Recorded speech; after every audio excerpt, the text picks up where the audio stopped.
Hello and welcome to another edition of the GSMC Sports Podcast presented to you by the GSMC Podcast Network. I'm your host on the weekends for this new format going forward, Jake Daly, joined by my co-host, good friend, Meira Fatemi. We're got a good show for you today. I'm going to go over, first off, the big time house settlement coming down from the NCAA going to change the landscape of college sports forever. We're going to dive into that. We're also going to dive into the NBA Finals. Going to give our Game 2 outlook after that absolutely insane Game 1. After we saw the Halliburton Magic strike again, we're going to talk about Game 2 and what we can maybe expect.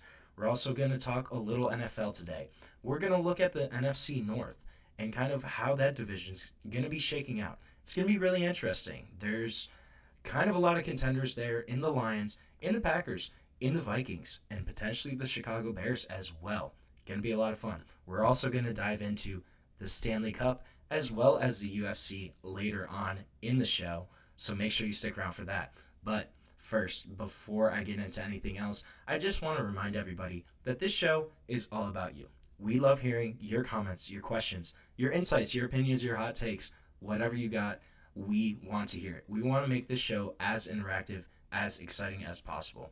Now, one easy way to do that, if you're on YouTube, you can use the Super Chat feature. To use the Super Chat feature, all you have to do is click the $sign at the bottom of the chat box, type in your message there, send that in. This guarantees that your message gets on the air, gets read live, and it's also just a great way to support our channel. If YouTube's not your thing, if Super Chat's not your thing, you can also go to gsmcpodcast.net to use that link there to tip or donate. Again, that link is gsmcpodcast.net. Now, Miram, let's talk a little bit about this house settlement. Officially finally coming down. Universities allowed to pay college athletes for the first time. What are your kind of overall thoughts about this when it first kind of came out?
No, I think it's certainly going to be interesting kind of how we see these NIL collectives take shape after the revenue sharing takes place.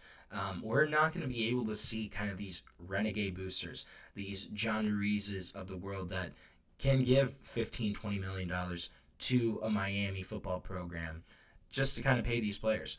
They're not going to be allowed with this new clearinghouse, too, that's going to be involved in this house settlement, um, powered by Deloitte. It's going to be dubbed NIL Go, and they've kind of said that pretty much everything over $600 is going to be under a lot of scrutiny from third-party NIL deals. They also said that a lot of those third-party NIL deals, about 90% of them, they probably would not have selected at one point. So I think that's going to be interesting too. Is what are we going to see with the NIL kind of landscape? Um, are we going to see these guys getting $2.5 million a year anymore? I think that's going to be kind of interesting too. What do you think about that?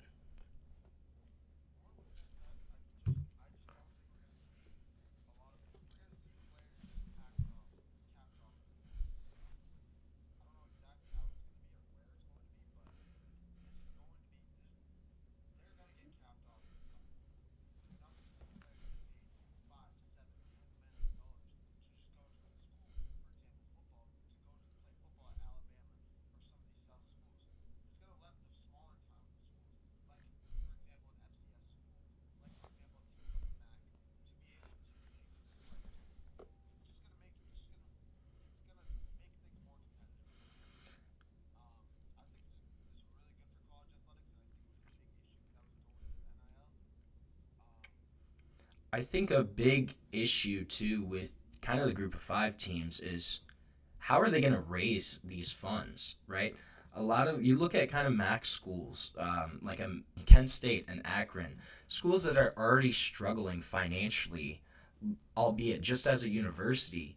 How are they going to kind of be able to raise enough money? I think that's going to be interesting. Yes, there's a $28.5 million cap, but they don't necessarily have to spend that much money. But if you're looking at these power schools, they obviously have the $20.5 million to spend for revenue.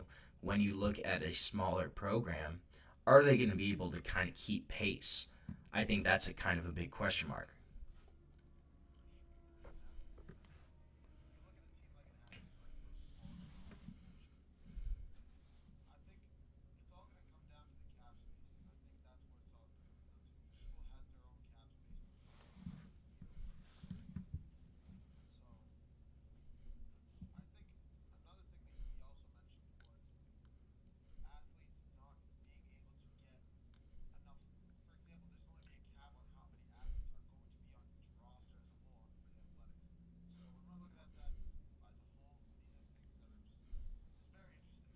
Yeah, and we are going to dive into kind of the scholarship aspect later on in the show. Um, One thing I kind of want to look at here, though, is thinking about some of when you're looking at how these schools kind of divvy up this revenue. Big East basketball. Think about it. They don't have that. I mean, a lot of those schools have football programs, but they're playing in kind of the Patriot League, FCS level football. You're not going to pay your football players. You could pretty much, in theory, put all $20.5 million towards building a superstar basketball team in the Big East. What do you kind of think about that? I mean, think of like a Rick Pitino at St. John's with $20.5 million to build a basketball roster.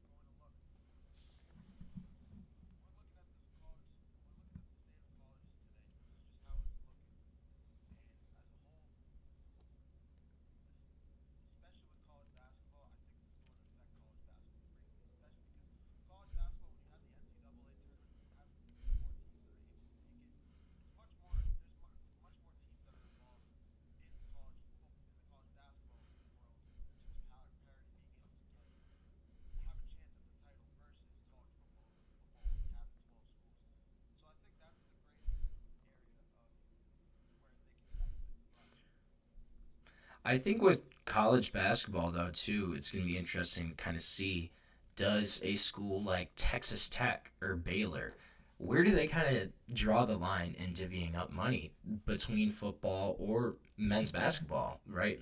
Those are two schools that have had really successful men's basketball programs. A lot of those Big 12 programs.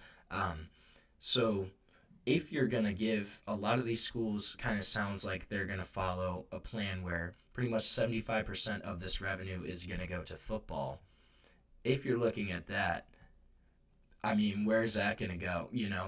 Who's going to actually spend money on basketball? I think it's going to be interesting. I think some of these schools might have to kind of pick and choose an avenue. There's going to be a fork in the road where they go, okay, we're going to go all in on football or we're going to go all in on basketball and maybe some of these other sports too.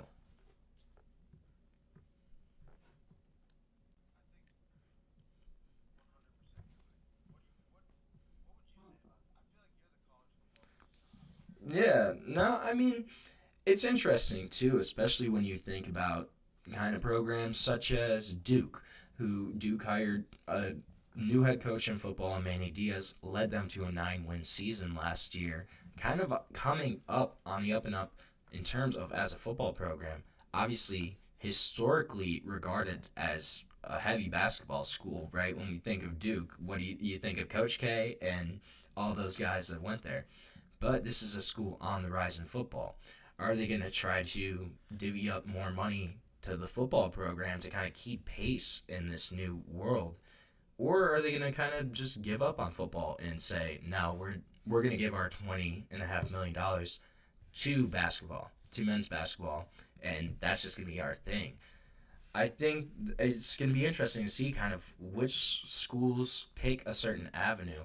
Sounds like a lot of them are kind of following a certain model where they're going to go 75% football, 25% men's basketball, and then kind of divvy it up across baseball, women's basketball, stuff like that. Um, but I think that's really intriguing. Do we see a school like North Carolina, too, still staying in the state, but they just hired Bill Belichick? I mean, arguably the greatest football head coach ever of all time. So are you going to.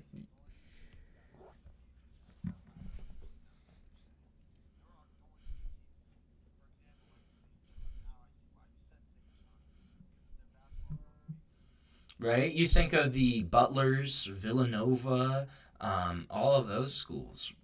They're not gonna give their money to football. So can they just go and go?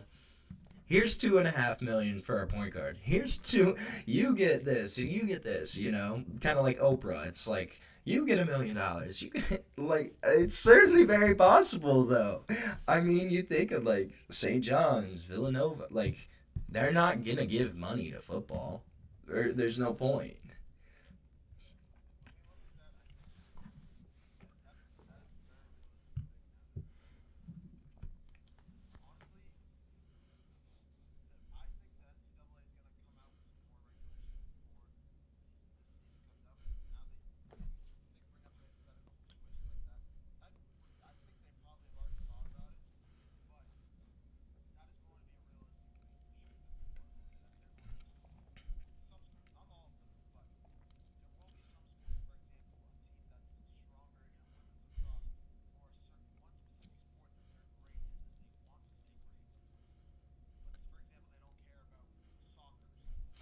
Here's also though where I think this is interesting too is kind of to your point about women's lacrosse stuff like that.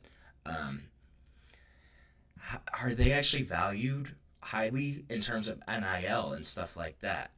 So does that kind of have a trickle down effect where because of they may not be highly valued in terms of NIL, you don't really have to pay them that much either. You see what I'm saying? I don't know. What do you think about that?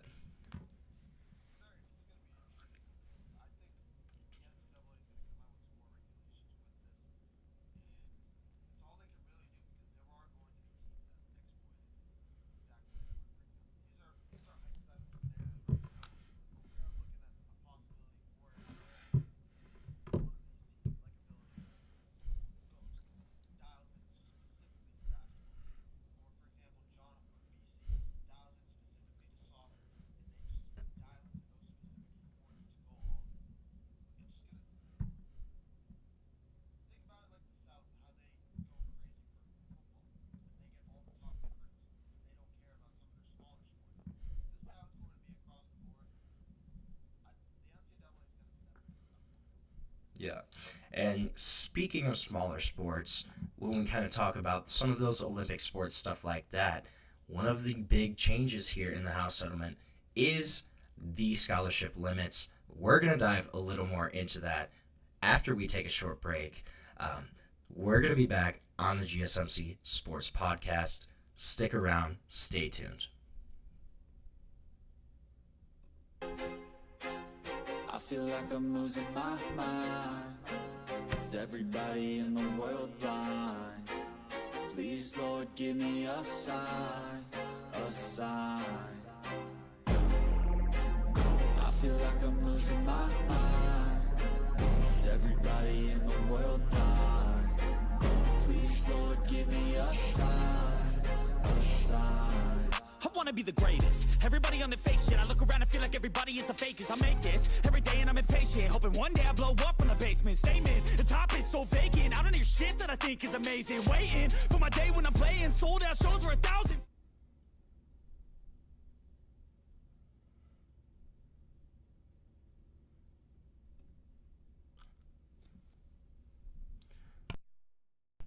Welcome back to the GSMC Sports Podcast, presented to you by the GSMC Podcast Network. I am having some technical difficulties right now at the moment, but we're going to figure it out. We're going to stay tuned. We're going to move on to kind of this next topic, staying on kind of the same task of the NCAA and it happened here. But we are going to discuss that in 1 minute. We will be back shortly. I apologize for the quick break, but stay tuned on the GSMC Sports Podcast.